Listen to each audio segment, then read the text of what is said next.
In August 2020, when lockdown restrictions eased, I went on a military vehicle camping weekend, along with a few friends.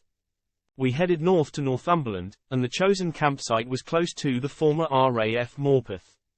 This airfield was a gunnery school during World War II. There are still signs of the airfield, dotted around the countryside, and I took a couple of opportunities to do some exploring. This video will look at a number of surviving structures and features that I spotted on those 2 trips. As already mentioned, our campsite was close to the flying site of the airfield. We could see the airfield water tower from our tents, and a little investigation showed that the campsite was actually located on the wartime Women's Auxiliary Air Force communal site. I'll start off with a few maps to give you a feel for the layout of the airfield. This is a map of the whole site, showing the flying area to the west, and the various accommodation sites to the east and northeast. I've now turned the airfield part of the map 90 degrees clockwise, so that it better fits the screen. The red shaded parts of the map show areas of concrete and tarmac that are known to survive. Other areas may survive under the grassland, but it isn't possible to tell from the ground or looking at historical images on Google Earth. Our campsite was on the Women's Auxiliary Air Force accommodation and communal site, which is shown here in red. This is on the approach to the main runway, and is a little over half a mile away. This close-up view shows the layout of the buildings. The main entry road to the site still survives along with the concrete base for the fuel compound, item 308 on the map.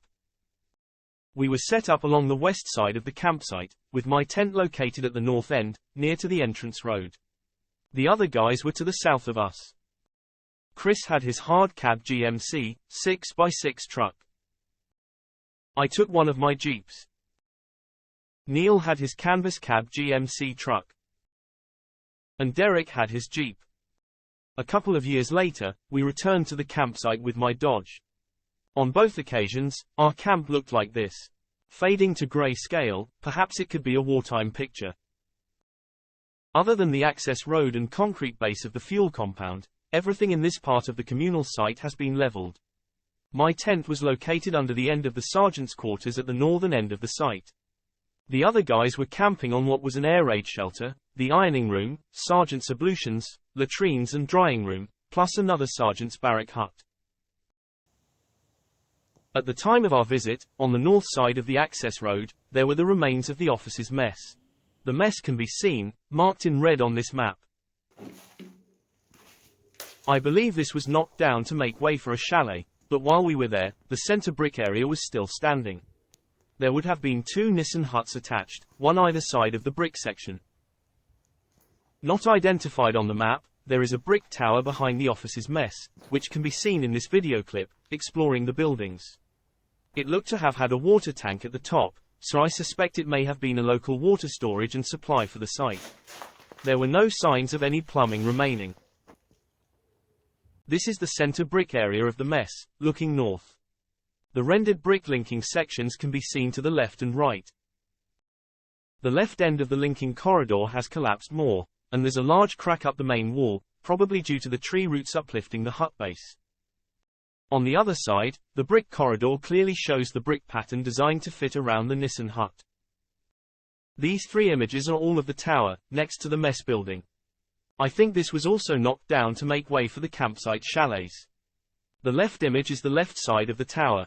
It's quite a narrow room, and I'm not sure what it was for. Neither side is tiled, so I don't think it was a shower room or latrines. The right side of the image is looking up inside the tower. Not far from the building is the overgrown road. We are looking south here, back to the campsite. Turning around and looking the other way, we are looking along the road towards the Women's Auxiliary Air Force Site 2. This site is only about 280 yards to the north of the communal site, shown in red on the plan. This close-up map of the site shows one identified surviving building. This is another brick-built building, and appears to be the ablutions, latrines and drying room. This was built to Air Ministry Drawing 13-047-41. Overall, it is in reasonable condition, with one noticeable crack in an exterior wall and one collapsed windowsill. Outside, the road or path is made from multiple bricks, rather than the more often seen concrete. Slightly further north, there is another structure in the woods, but the area was too overgrown with nettles to get close enough to see it properly. Looking at Google Earth and its distance from the ablutions building, it could be the end wall of the picket post.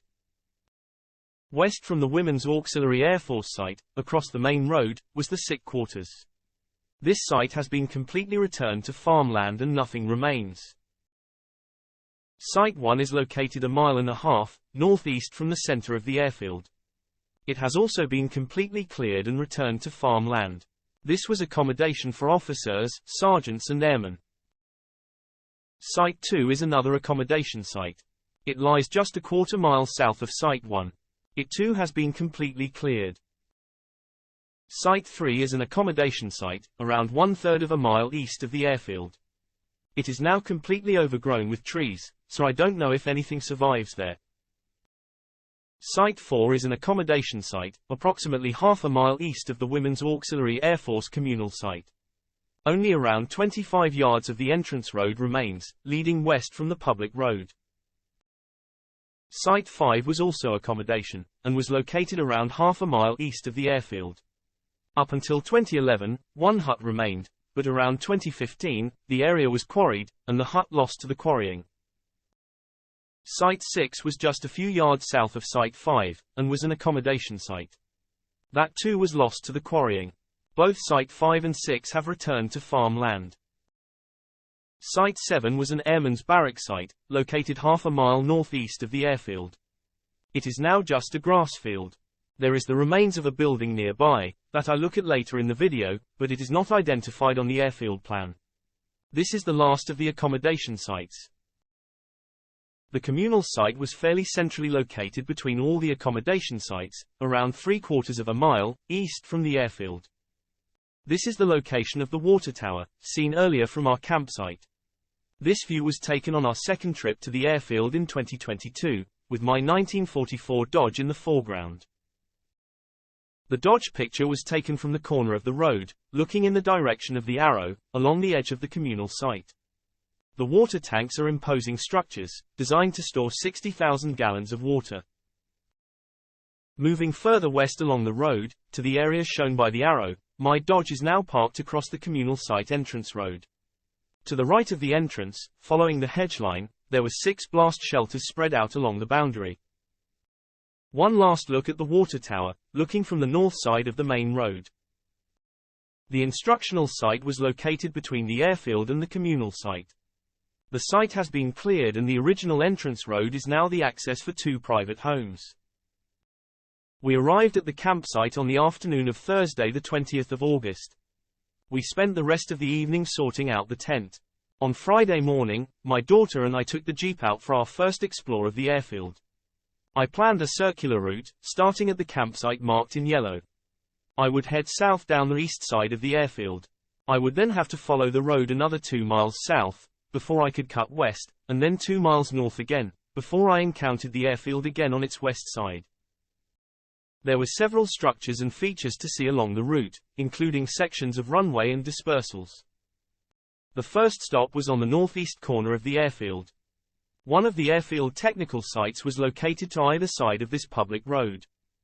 The star on this map shows where we stopped the Jeep, just next to an entrance road to the airfield.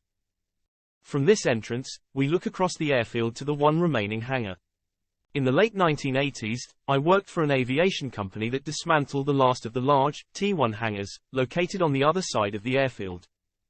This blister hangar is a Miskins, double, extra overtype, and was used as the free gunnery trainer building. Standing at the fence line, where the road entered the airfield, and looking slightly to the left, we can see the location of the fuel compound. The concrete base and access roads are still there. This 81 feet by 54 feet enclosure was for coke to heat the various buildings. Looking further left, over and beyond the fuel compound, we can see a blast shelter to the right side of the image. The grass and earth revetment, piled up against the inner brickwork, has settled over the 80-plus years since construction. As already mentioned, the technical site was on both sides of the public road. In the wood behind where the Jeep was parked, there was another structure.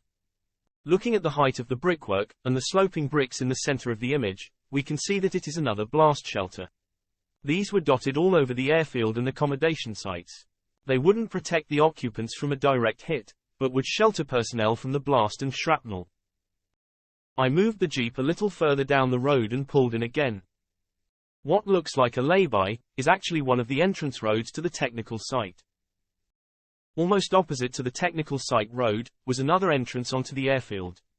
The original concrete road extends under the gates, and links up with another road to the right, and part of the taxiway to the left.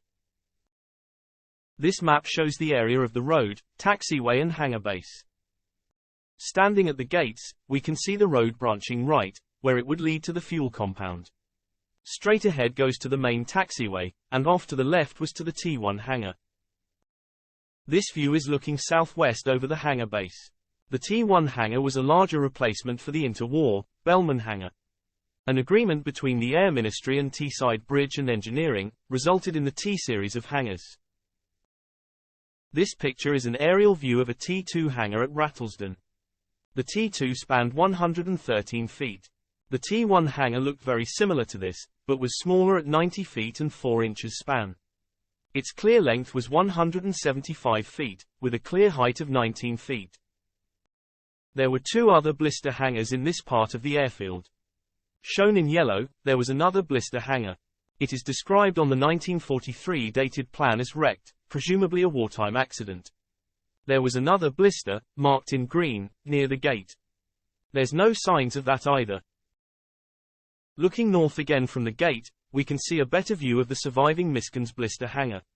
From this angle, the wrecked hangar would have blocked the view of the surviving hangar. I drove a little further down the road, bringing me to the other end of the T1 hangar, parking in another technical site entrance road. A few yards further on from where I parked, between the road and the hangar base, there is another surviving blast shelter. A little further down the road, and I pulled over again. On the airfield side of the road, were 2 more blister hangars. Closest to the road was an extra over hangar, which was 45 feet deep. Beyond that was a double, extra over, which was 2 blisters end to end, making it 90 feet deep. On the other side of the road, set back about 75 yards, is one of 2 firing butts, marking the end of the gunnery ranges. A small track leads from the main road, up the side of the range, to the huge brick wall at the end. It is partially hidden from view on this side. Walking a little further on the track, brings you around the back of the wall, giving a better impression of the size. The wall is around 100 feet wide. There are huge brick buttresses on both sides of the wall, and on the gunnery side, there was a large earth mound to absorb the rounds fired. I drove the Jeep a little further down the road towards the runway and stopped for another picture, looking back at the firing butt. A few more yards down the road, brought me in line with the east-west runway. There's a road along the line of the runway, over the full length. I don't know whether more of the concrete exists, buried under the grassland, or whether the runway was ripped up, leaving just a road width. This view from the fence, looks west-northwest along the runway. You can see greenery creeping over the tarmac surface. Another 300 yards down the road, stopping near some farm buildings, gave me another gap in the hedge to view across the airfield. 2 more extra over blister hangars were located here, marked in green. Between them, one of the underground fuel stores, shown in orange. I think the perimeter track and fuel store road still survive under the grass, as they show up in a 2020 Google Earth image. On the southern edge of the airfield, there was a loop in the perimeter track, with several dispersals arranged around it. Located amongst these dispersals, was another firing butt. It is seen here looking at the east end of it. From here, I began to drive away from the airfield, on the 4-mile loop south and north again, to bring me to the west side of the airfield. The drive to the other side of the airfield was around 20 minutes, because I stopped halfway around to photograph this Romney hut, seen in a farmyard. I wondered if it had been moved from the airfield after the war. Within 6 months of my visit, the whole site had been cleared, and within a year, a new housing estate had been built. Upon reaching the airfield again, my first stop was at the road into the second underground aviation fuel store. The entrance road is now little more than a lay-by. From the edge of the lay-by to the boundary fence is quite overgrown. I think the road may still exist under the field, as certain Google images seem to show stunted growth and thin areas. Another 150 yards, northeast along the public road, brings us to another loop of taxiway. It cuts across the road from the airfield, loops around through a woodland and returns to the airfield. Unfortunately, this taxiway has locked gates over the entrance, so I had to take a picture over the top of the fence. This zoomed view sees further along the track. Google Earth shows the concrete track and dispersals all survive, but are slowly being covered by undergrowth. Looking to the right, we can see the overgrown entrance to the first pan dispersal on the right of the taxiway. I parked the Jeep on the airfield side of the public road. This view shows the perimeter track extending back into the airfield.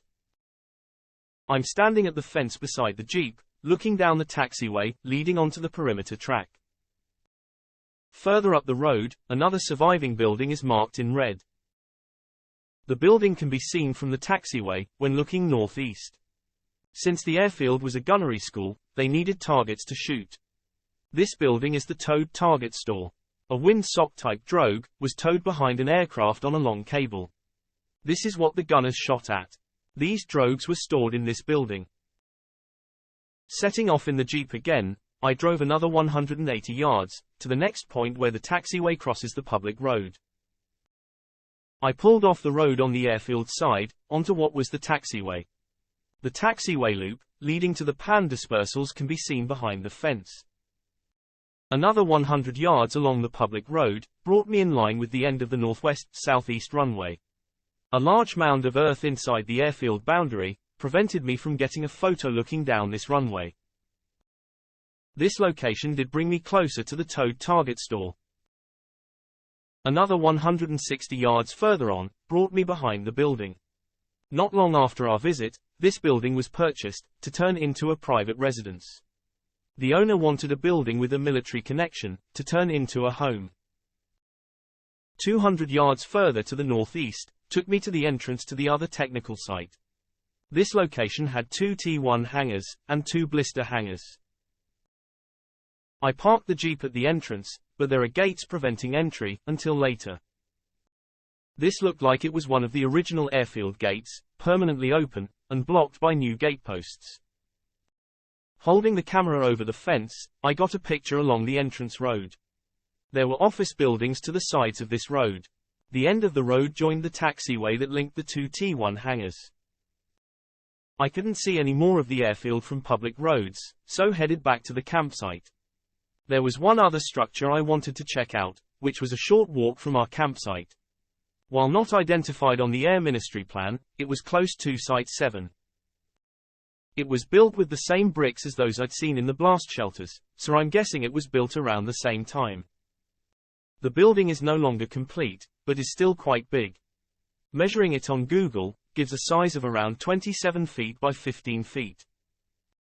Inside, there was a large concrete foundation, with the remains of some kind of machinery bolted to it.